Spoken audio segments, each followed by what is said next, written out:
Okay, we're going to start. There's page 2. Page. This, I didn't get it out. Okay, so the title for this talk, hope everybody could hear me online. The title for this talk is The Story of Two Felshtins. This has nothing to do with my last name, but it started as I was looking around, so researching my last name, and I came upon these two towns that are in two different places, and they're always confused. They're always mixed up, and that's why part of the difficulty of doing research over here is that everybody always confuses the two places.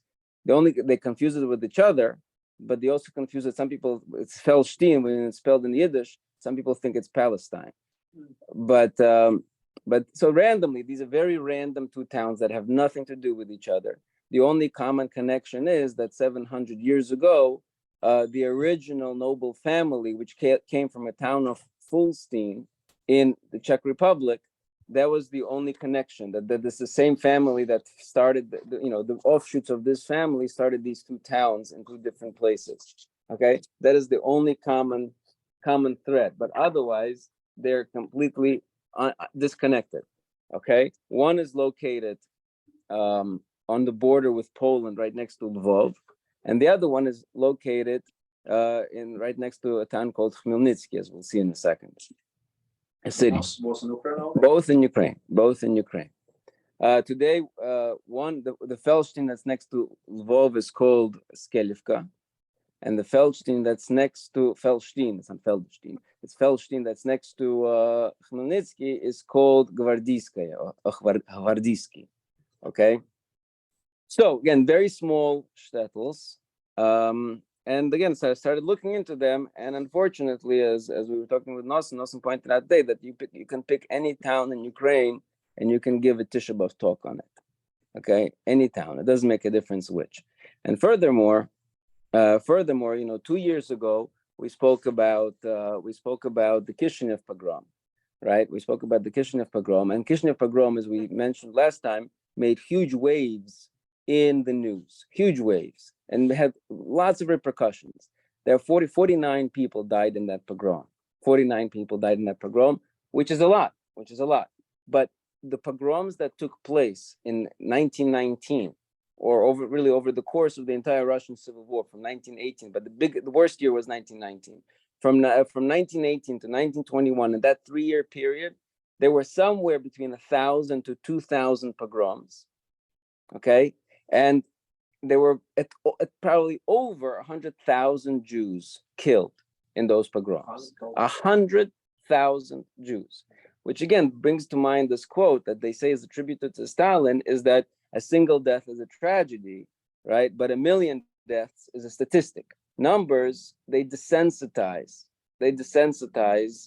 our kind of connection with it. In the Kishinev pogrom, there were 49 people. Those 49 people were dead. We knew their names. They were mentioned. They were talked about. So it was a human tragedy. By the time these pogroms came about, it wasn't a human tragedy anymore, and it was by civil war and by World War II and World War I and Civil War. So because a lot of deaths happened. Right. That's part of it. Right. The fact that it was also cradled in World War I, and so there were many other casualties. That's part of it. But so one of the reasons why I know these talks that we do on Tisha B'Av are important to me is because I do feel like I don't know, some kind of a real connection to these people, and bringing their memory back somehow feels significant to me. And so I want to really focus more on the human part of it than on the historical part of it. But you can't really talk about the human unless you first discuss some of the history. So I'll talk first about the Felsztyn that's Skelivka, that's by Lviv, and then I'll talk about the Felsztyn that's in Kmelnitzky. Okay, so Felsztyn that's in Skelivka, as you can see by the statistics. So these are just for people online. These are the two towns on the map. You could see where they're located by the arrows. Okay, right. So different parts of Ukraine. One is more central. The other one is on the border of Poland.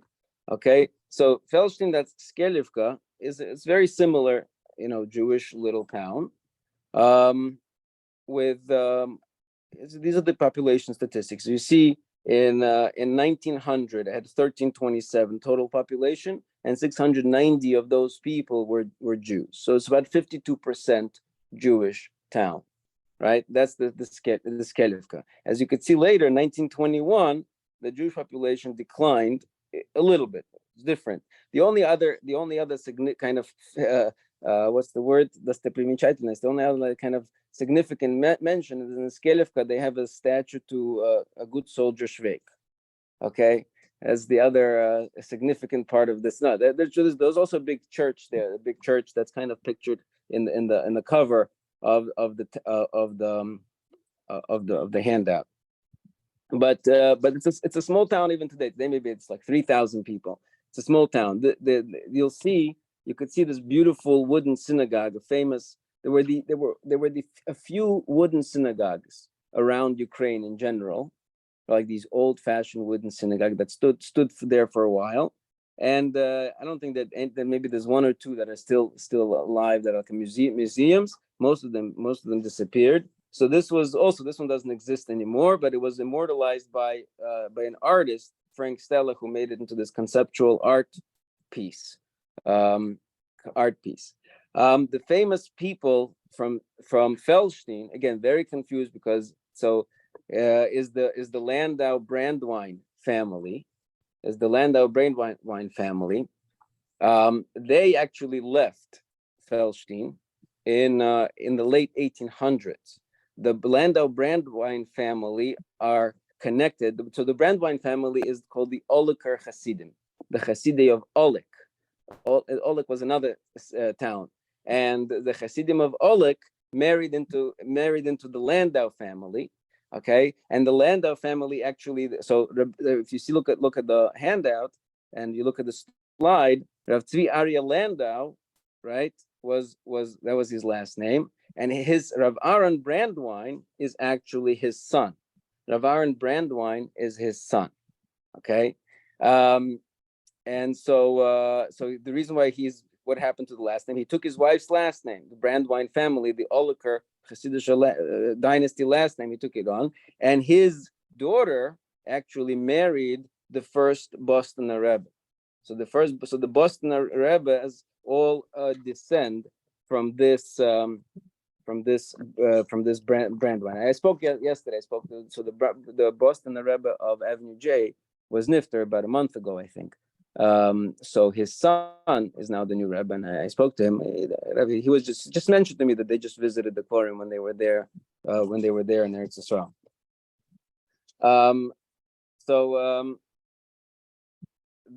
The other hold on, sorry. The other big Talmud Chacham, again virtually unknown at this time, is Rav Shlomo Reisner. Rav Shlomo Reisner, who was a chassid of the Chertkova Rebbe. I don't know if he himself was a chassid, but he had a strong relationship. He quotes him in the introduction to his forum. He wrote these two forum called Avnei Choshen and Shilas and Chuvas Avnei Mishpat. Again, anybody who writes Shilas and Chuvas usually means that he's a person of great caliber. People of just local town Rabbeim usually don't write Shilas and Chuvas. If somebody writes Shilas and Chuvas, that usually means that he has something significant to say. So that's part of the story of Maschilin Mishvach or Mesayim Begnos, right? This Megillah sort of begins on the high note. We have like a small, very typical Jewish town with a Jewish life, Jewish Talmidei Chachamim, shuls, kids, etc. And it has a very typical end story. The typical end story of all these Ukrainian towns is the Holocaust, right? So this entire neighborhood, this entire area was basically destroyed in the Belzec camp. Again, we'll see in a second. I'll take you back over here. So the Belzec camp was the first camp specifically designed to destroy Jews, to exterminate Jews. It was, other camps had other parts to it, labor camps, etc. This camp is specifically designed to exterminate Jews and was so efficient that there was really like a handful of Jews, maybe 600 Jews at the end, who were just responsible for cleaning the mess up, and they were sent to a different camp to get exterminated. There were very few survivors, which was why Belzec camp is not really heard about too much. But something like 600,000 Jews were gassed in this Belzec camp. 600,000 Jews. Okay, and this camp was closed. There's some more here. This camp was closed in 1943. In 1943, they closed this camp, and they dug up, at some point, they dug up all of the mass graves, and they cremated all of the bodies to get rid of the evidence in this camp. Okay, but I want to talk to you about this one particular person. I skipped a slide here. I don't know if I can go back to it. Hold on, let me try. Pardon me.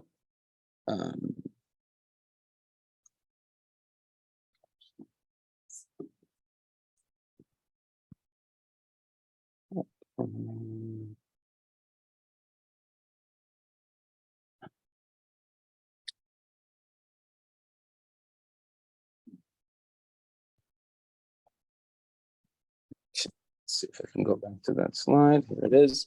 So Rav Alter Reuven Shapiro was a young man, relatively young man, as you can see by the dates, 1904 to 1942. Okay, he was not himself from Felsztyn.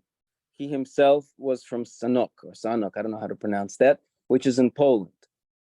He was the third of this last line of the Hasidic dynasty of Bukowsk. Okay, and he basically, so Sanok was, Poland was captured first by the Germans, and in 1939, and so him and his family, they ran away to Felsztyn. They ran across the border, and they were able to run away to Felsztyn. And in Felsztyn, again, he wasn't just a sitting duck. He wasn't sitting down. Even there, right away, he became the Rav of the community there, and he opened the yeshiva called Orla Meir, which was named after his grandfather, Orla Meir, the first Rebbe of Bukowsk. And so he started learning. He was involved in spreading the Torah there, and he was involved in sending packages to people in different places, even as far as Siberia. Okay, and he would write letters of encouragement to Jews in different places. So this young man, again, this is a picture from when he was much younger, but this young Rebbe was very active in trying to help fellow Jews as much as possible. And when the Nazis came to Felsztyn, so everybody was gathered up in the nearby place called Sambor. The Sambor ghetto. Some people were sent to the Lviv ghetto. Some people were sent to the Sambor ghetto. And over there were people getting killed left and right. And he was involved in burying a lot of these bodies and keeping track of it. And then when the Germans caught him doing this, they arrested him, and they sent him to the Lviv ghetto. And over there, everybody, again, in the summer of 1942, everybody in that area was exterminated. So that's the end of this kind of Felsztyn story, because at the after this, after 1942, I think there were four survivors from the entire town. From the entire town of Felsztyn, four survivors. Okay, so again, totally, in a certain sense, very nameless town with nameless people, nameless Jews that just perished. And it's sad because we don't know much. Right, they became statistics. The other Felsztyn, as we're about to see, we actually know much more about.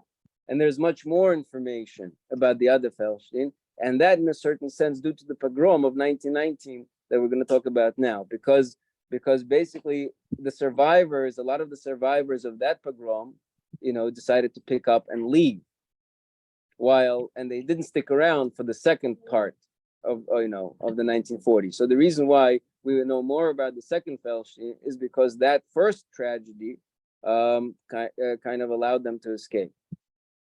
So there is actually, it doesn't seem like to be active anymore, but there is, for the other Felsztyn, the Felsztyn of the Kmelnitzky area, there is a Felshtin society. There's a group of people who descend from those people that escaped. Где ваши худи? Там же холодно будет.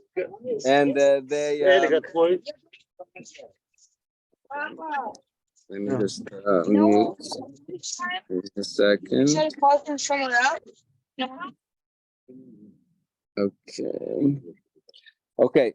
So this Felsztyn, which is located, yeah. You have a handout. So good. So there's a map. Okay.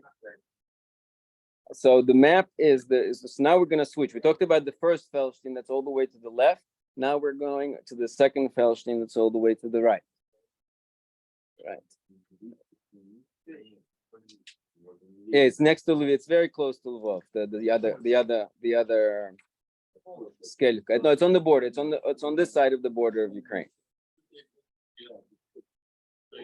So because they were both founded by the dynasty, by the offshoots of the dynasty that originated in Felshtins from the Czech Republic. Okay, which is it's not the Felshtyn family. That's the name of the town. The actual noble family name is Herbert or something like that. Okay, so let's talk about the Felsztyn that's called today Gvariyskoye. As you could see by the population, I don't have too many dates, but from 1885, it says from 1885. Okay, from 1885, the total population is about 1985 people. Okay, and out of that total population, 1885 are Jews. So this Felsztyn has 95%. It's next to Kmelnitzky. It's a village that's close to Kmelnitzky. Okay, so right today it's called Hvardiiske, Hvardiiske, and so this Felsztyn is located again 95% Jewish town. Okay, it had 5 synagogues at about this time, and it's an old Jewish town. As you can see, this it says here the oldest Jewish headstone is from 1696.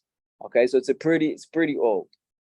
And it has a very active Zionist society, and they pictured here, I don't know if you could see, it's very small. This is a group of a Zionist union that's taking a picture. On the bottom, actually says here that it's taken, this picture is taken, I don't know if you could see, but it says, I think, Shmini Atzeres. It says Shmini Atzeres. I don't know what that means, but it says that this picture was taken on Shmini Atzeres. Okay. Now, in general, again, just to understand what does Ukraine look like at this time, right? In terms of, I'm talking about even before the Russian Civil War, in terms of Jewish to non-Jewish population, this is something that wasn't really clear to me until I started looking into it. I know that when you look at a map, this is a Jewish town, this is a Jewish town, this is a Jewish town. It's more like every town is a Jewish town. There's almost no town that does not have a large Jewish population. Some are smaller, some are larger, but there is no such thing almost as a non-Jewish town in Ukraine. Even though Jews are about 10 to 12% of the entire population of Ukraine, which is a big chunk, but it's about 1.8 million people. 1.8 million Jews lived in Ukraine at this time, 1919. 1.8 million Jews. 1.8 million Jews, right? Now, yeah, okay. So 1.8 million Jews live in Ukraine, but 90% of Jews live in urban communities, right?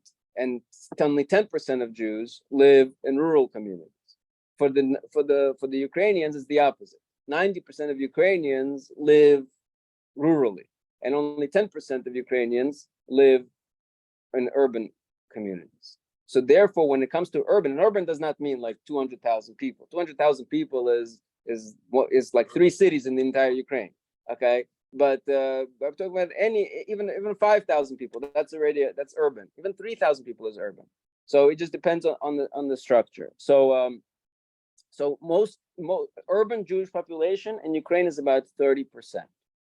30%, even though it's 10% of the entire country, right? So we see that when Petlura, who wasn't the first leader, but Petlura and the Ukrainian National Republic, which was the thing that after 1917 decided that, well, the revolution is great, but we Ukrainians won't like to have a state of our own.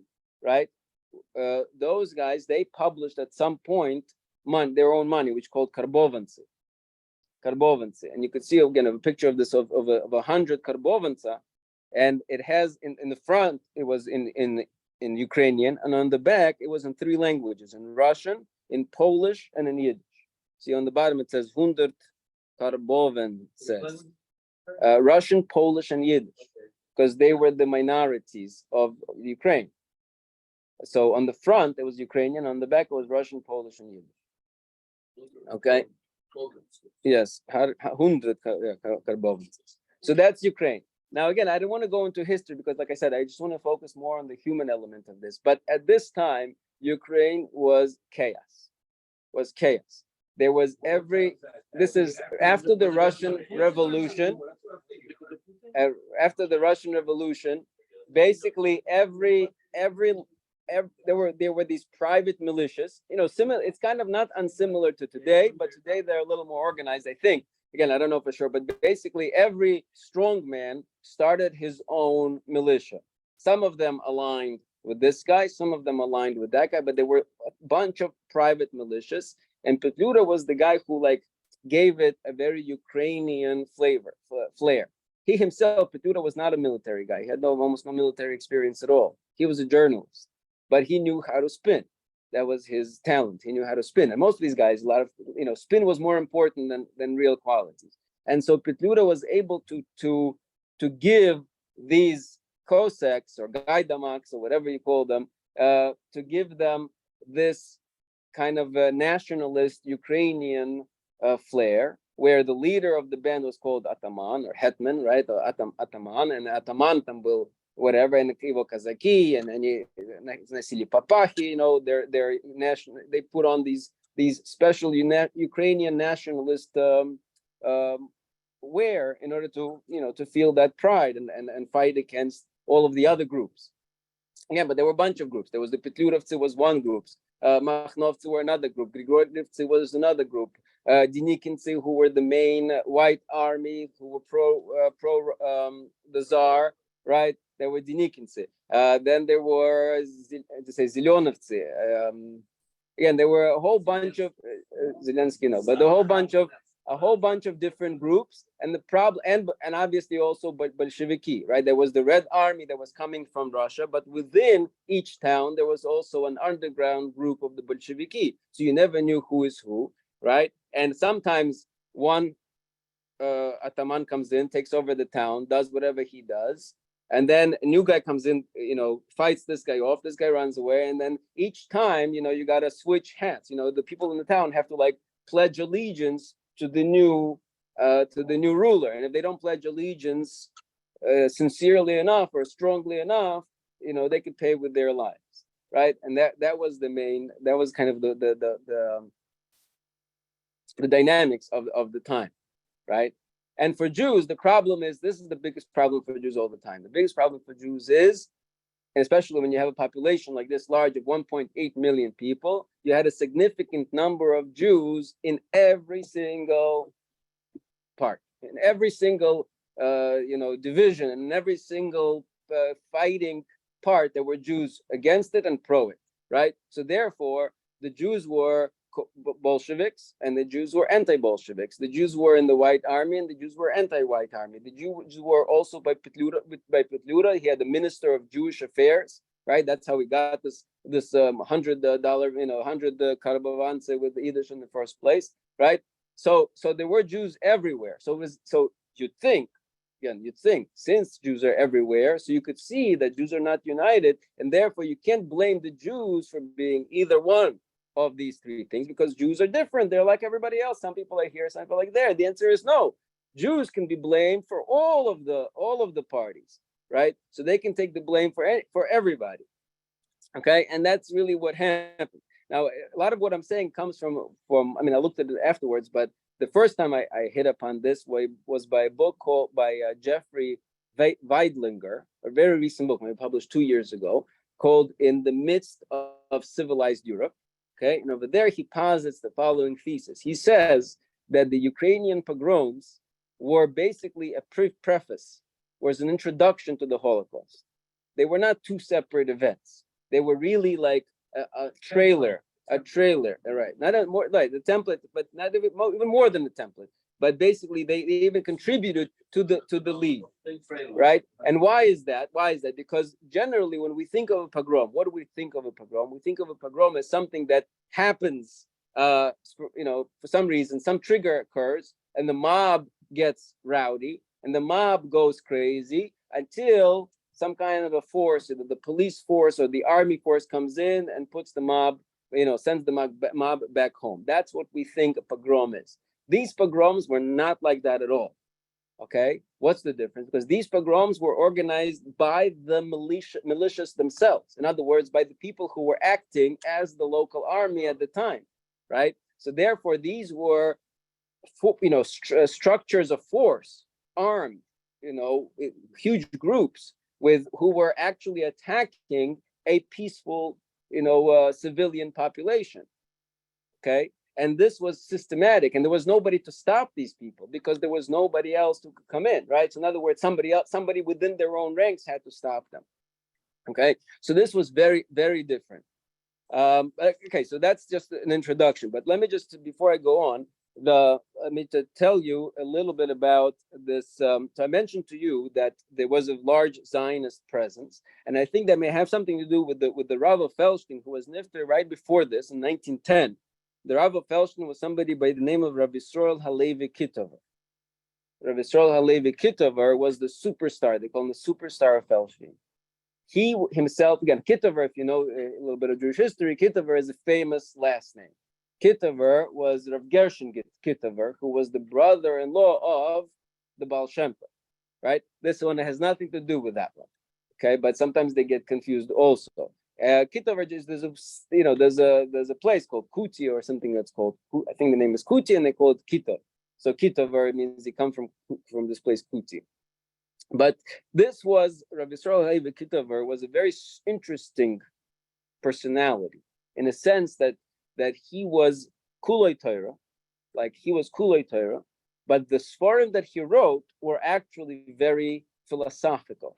So his two most famous works are Birurei Hamidas, which is a commentary on Akedas Yitzchak. Akedas Yitzchak is a famous work by Rav Yitzchak Arama, who was from right before the expulsion from Spain. He was like the chief, I don't know how to say, but the chief apologist, not apologist, but the chief theologian for the Jewish people at the time. And he wrote this massive work called Akedas Yitzchak about explaining Jewish philosophy to make it relevant for the time, right? And Rav Yisroel Halevi Kitover writes in his introduction of this Birurei Amidas that he says, you know what? At this time, I felt that this work is out of date. People don't know the terminology. People are not, we're not connected from philosophy. But at the same time, he felt that it was important to make the work Akedas Yitzchak, which was 500 years old at the time, or 400 years old at the time, to make it relevant to the people at the time. So he wrote a perush, a commentary, explaining all of those early modern terminology and explaining all of the philosophical hashkafic views of this Sefer Akedas Yitzchak. That's Birurei Amidas. Right. On top of that, he also wrote Shvila Emuna, which is a commentary on Emunot V'Dayot by Rav Saadia Gaon. Again, another one of those fundamental works. So you could see the kind of works he's addressing. Like these are fundamental works of Jewish philosophy that address particular controversial time periods, right? That needed to address the issues of the people at the time. And so felt like he was, and if you see his language, it's this person of incredible breadth and incredible depth. Right, but at the same time, he was also a very strong religious Zionist, And after Mincha, maybe something for after Mincha, maybe we could read. I have a copy of just one of his articles that he wrote for Hamelitz. Okay, so maybe we could look at this his view on the Zionism. I think it's also appropriate for Tisha B'Av. Anyway, so now we get to this. I'm not sure if you could see. On this picture or on the screen, this is from this book by Jeffrey Weidlinger. This is a map. It's almost impossible to see, but there are circles all over this map. There are circles, and each circle represents a documented pogrom, and each circle is the size of the circle depends on how many people got killed in that pogrom. Again, you cannot make it out. The bigger the circle, the more people that got killed. And the two biggest pogroms, and the two biggest pogroms were actually in a place called Proskurov and in a place called Fesztyn. Those two towns had the biggest pogroms. The one that we're going to talk about today is the Proskurov pogrom. Again, ironically, Proskurov is the old name for the city of Kmelnitzky. Okay. What? Of Kmelnitzky today, what used to be before World War II, was known as Proskurov or Proskuriv. Okay, and today, so this pogrom was it's not clear how many people got killed in this pogrom. We know for sure, documented by name, 911 people. There's a list of 911 people documented by name that were killed at this pogrom. 911 people, and they were killed within a period of 4 hours. 4 hours. At 2 p.m., the pogrom started precisely 2 p.m. on the Shabbos afternoon. Okay, and again, you can't call it pogrom. It's really called a slaughter. Why do you call it a slaughter? Because one of the things so this ataman was Ataman Simasienko. I want to show you. So Ataman Simasienko, who was the Petlurovitz. Okay, and the people on the screen again, you see there's a picture of Petlura.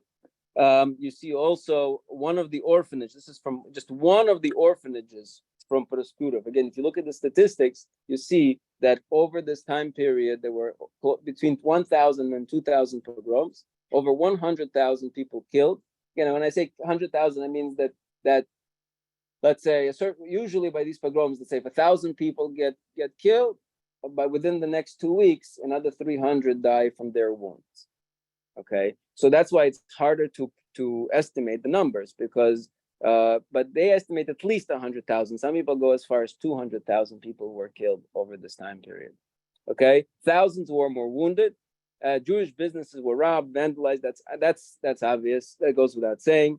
But even more importantly, is 300,000 orphans. 300,000 orphans. And I know, and it occurred to me. So my wife's grandparents, and she told me this years ago, but it just occurred to me a couple of days ago that my wife's grandparents were workers in an orphanage around the early 20s, and that's where they met, and that's where they got married. But there were hundreds of these orphanages all over Ukraine, because again, there's 300,000 was an orphan from this. Wow. Do you know where? No. Okay. So, anyways, so now we get to Proskurov again. So right now, again, very interesting thing. If you go online, there is something you can find called Yizkor books. For every town, people that survived usually after World War II, they composed a Yizkor book, a book that describes the history of their town. Each person, basically, each survivor submits like an essay about their memories, about their families, about who, the victims. So usually that happened after the Holocaust. After the Holocaust, these remnants of these communities, they wrote these Yizkor books. There are a few of these Yizkor books that actually predate the Holocaust, and they weren't even called the Yizkor books. They were called Zambluk or something else. They were not called Yizkor books. And these Khurban Proskurov is a picture over here of Khurban Proskurov, is an Yizkor book. Then again, that predates World War II.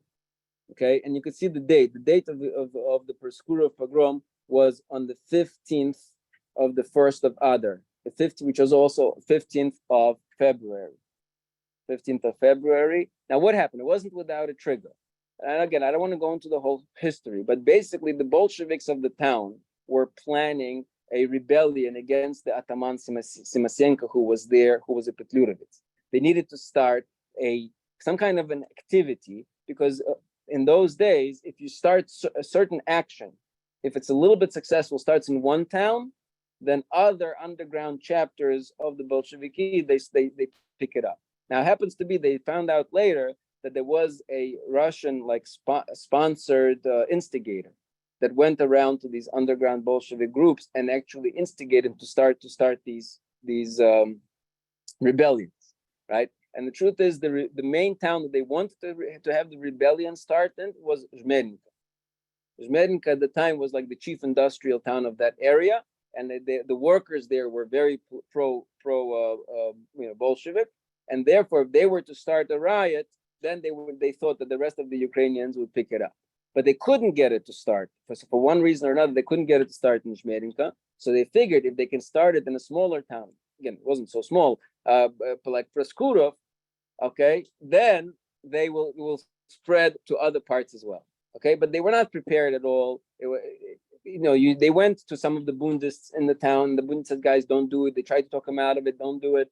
But these were young, whippersnappers, and they were instigated by this operative. And so they tried to start an uprising early morning of February 15th, and within an hour it was put down. Okay. But once it was put down, this Ataman Simasenko, who is this Ataman Simasenko? Ivan Simasenko, right? No, that's Petlura. You have this picture further down. This is on the next page. You see his picture. So Ataman Simasenko was, again, you can see him as a young. He's in early 20s. By the way, a lot of the Cossacks in these bands. A lot of the Cossacks were 18, 17, 16-year-old boys. Okay, they were basically grew up. Again, this is not my information. This is from Weidlinger. They grew up when World War II, when World War I started in 1914. They were 13-year-old boys. Okay, and now 4 or 5 years later, maybe they're 17, 18. In other words, their formative years, they grew up in war. So now that they became of age, this was their time to kind of get into it. But they had no real, that's all they knew. That's all they knew. And this Ataman, again, he was early 20s, and he was sick with gonorrhea. Okay, he was like, most of the day he was like shivering in bed from fever. Okay, but nonetheless, he understands. He goes around to his soldiers, to his gaidamaks, and he tells them that it's the Jews. The Jews are the main Bolsheviks, and the only way to achieve Ukrainian independence is through Jewish blood. And so he sends them. There cannot be any Jew left if you want Ukrainian independence. And he sends them again on this 2:00. So the rebellion started early morning at 8 a.m. By 10, 11 a.m., everything was put down. Then he gathers them, and by 2 p.m. Shabbos afternoon, when most of the town is already peacefully just enjoying, coming from shul, having their Shabbos meal, he sends his guys out and tells them, do not loot, do not drink, and conserve bullets. And within 4 hours, these guys go house to house, and they murder between 1,000 to 2,000 people. They did use bullets, but they minimized. Oh, eventually they looted as well too. But that's what he instructed them not to loot. Some of them looted anyways. But right, he wanted to show that he's doing it fully lishma. That this is the way to do it.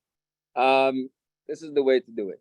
There was a priest actually that went up against some of these guys. I remember the priest's name, and they piked him, and he died.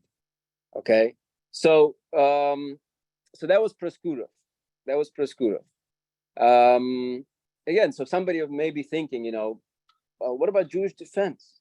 What about let's get some groups, get some guns. What happened here? So first of all, there was Jewish defenses.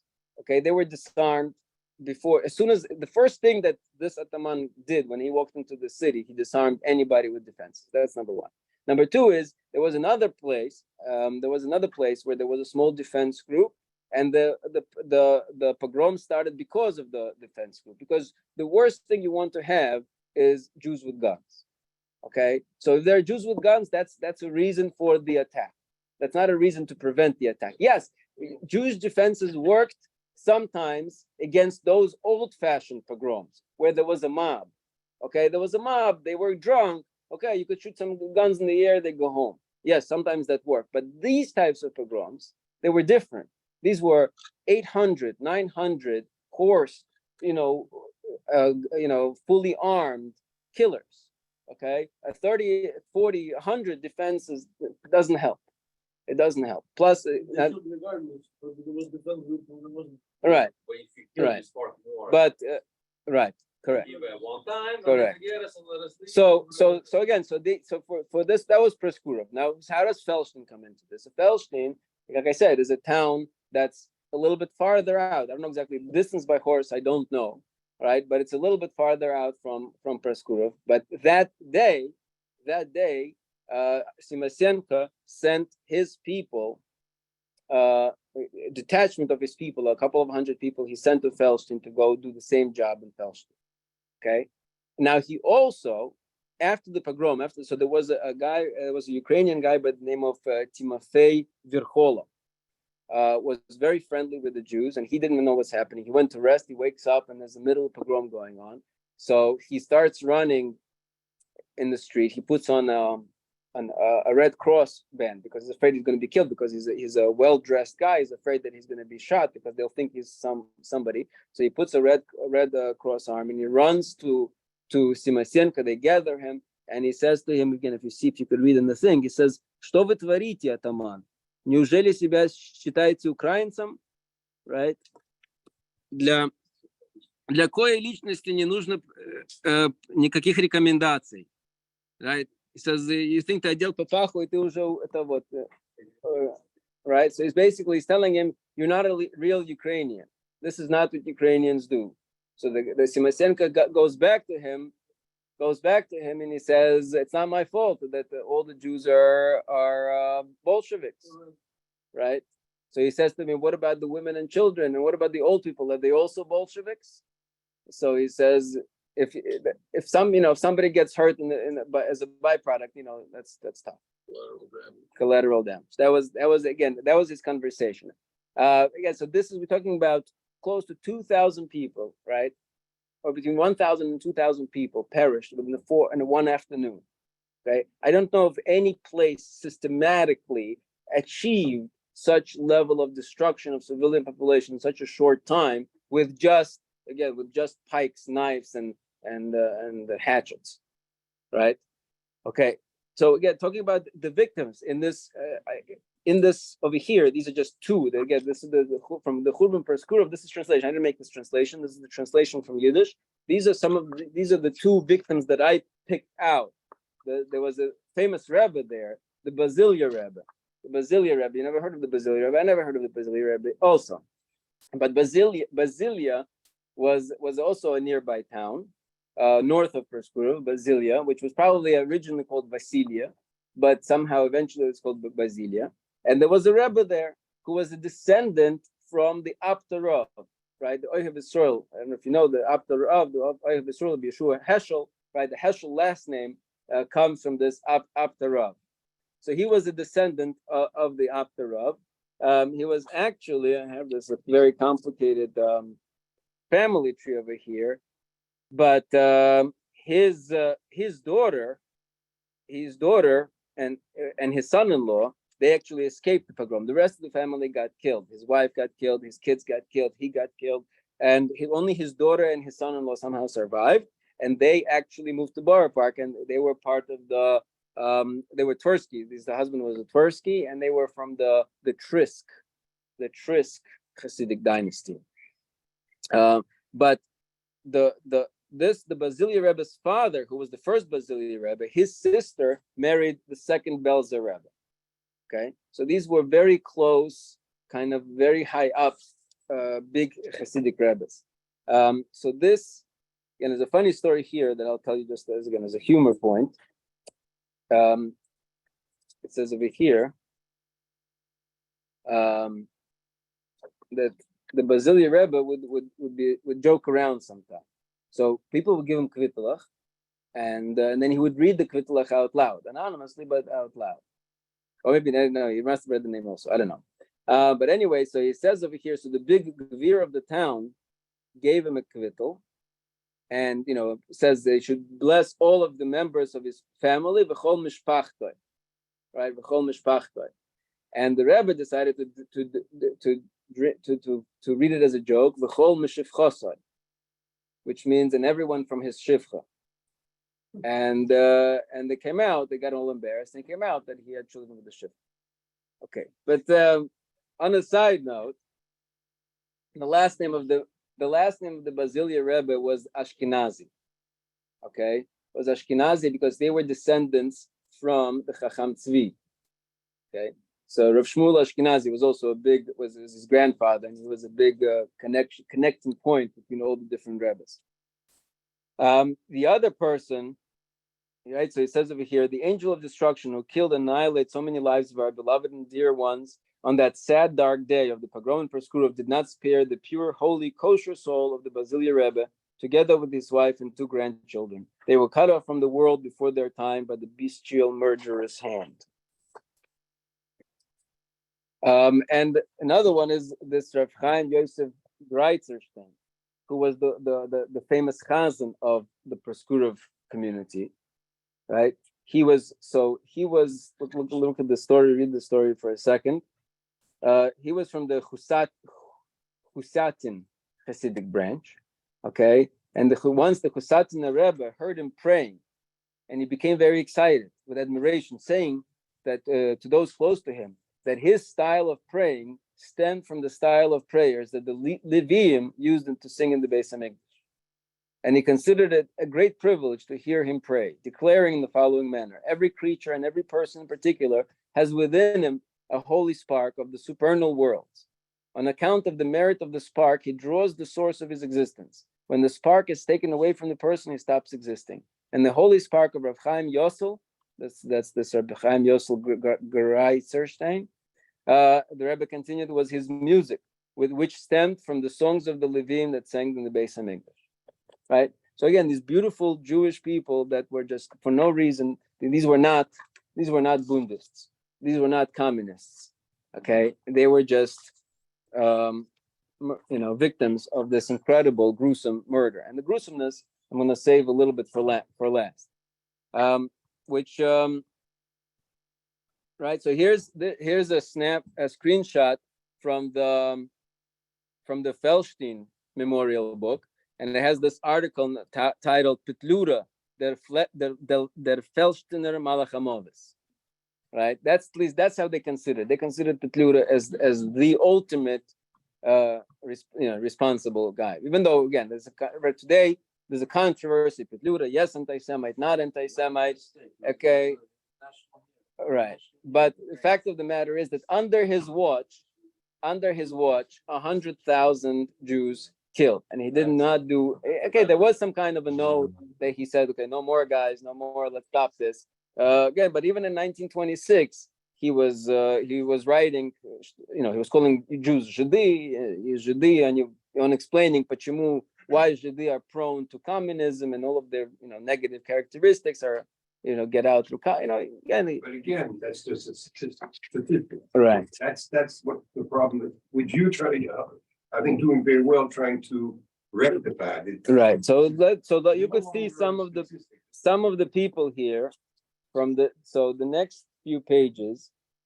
So now the Felsztyn. So this group of Samasyenka guys break off to Felsztyn.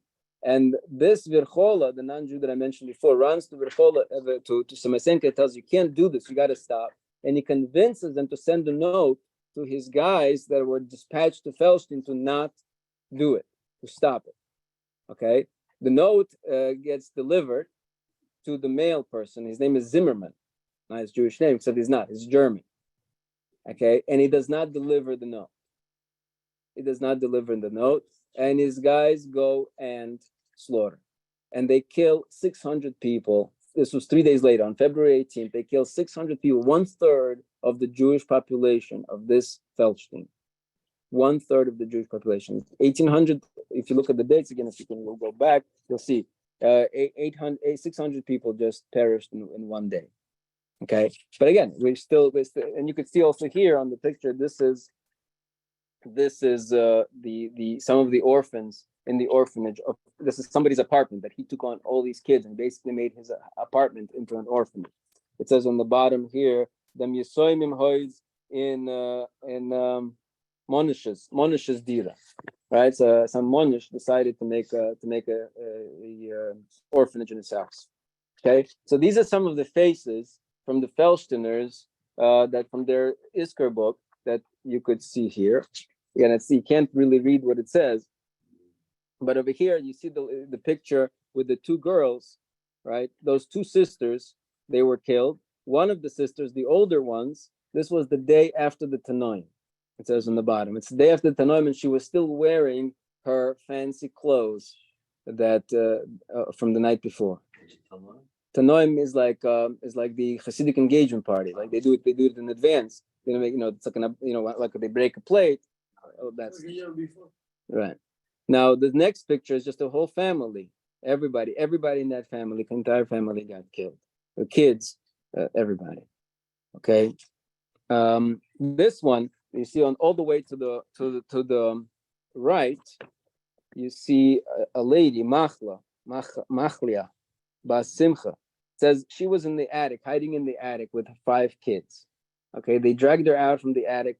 They picked up some of the kids on the pikes with their rifles and the pikes of the rifles, and they made her watch until all the kids died, and then they killed her. Okay.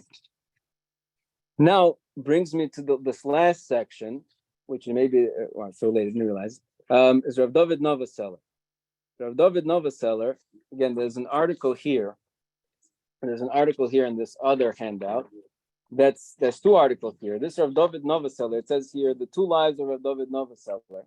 Rav David Novoseller was the Rav of Felsztyn for many years. He was wounded 32 times in the pogrom, and somehow he survived. His wife got killed. His 2 daughters were killed. Everybody was killed. He was the main Rav at the time, and so everybody came to him for the shilas. Okay, and over here I have an article from this Felsztyn Yisker book that's titled, it's in Yiddish, and I'll read to you some of it. The Dreizehn Sheilas, the 13 questions. The 13 questions that he says that he was asked while he was lying wounded. Some 13 questions were asked, and he says the answers and who they were asked by are not important. Okay, what are the 13 questions? So again, I have a hard time reading here, but some of the questions are like this. He says, we found our father's body killed, but he didn't have any feet. So we looked all over the place and we could not find the feet. So we buried him without the feet. Later, somewhere else, we found his boots, and we realized that the feet are still in the boots. What should we do with the feet? Those were the kind of questions that he was asked. Okay. Each question is more gruesome than the next. One of the questions, again, it's also listed in this article, is that they said they come to him and said, we found your wife and your 2 daughters killed, but next to them is a piece of human flesh that we don't know who it belongs to. He said, it's mine, just bury it together with them. Okay. So this Rav David Novoseller was this victim of this, was the Rav's town, and in 1928 he survived somehow. He was knifed 32 times, and somehow he survived. And he was asking, while being wounded, he was answering all these shilas. He was dealing with the people, and in 1928 he actually escaped. He came to America and he became a Rav in Philadelphia. Started his own shul. Okay, the shul is called Bnei Yehoshua, and he started his kashrus company called Kosher, which is still around. It's still run by his grandkids at this point, the Novoseller's family. So it's like he remarried, he started a whole new family from scratch, and he became this big Rav, and he basically influenced people in two different worlds.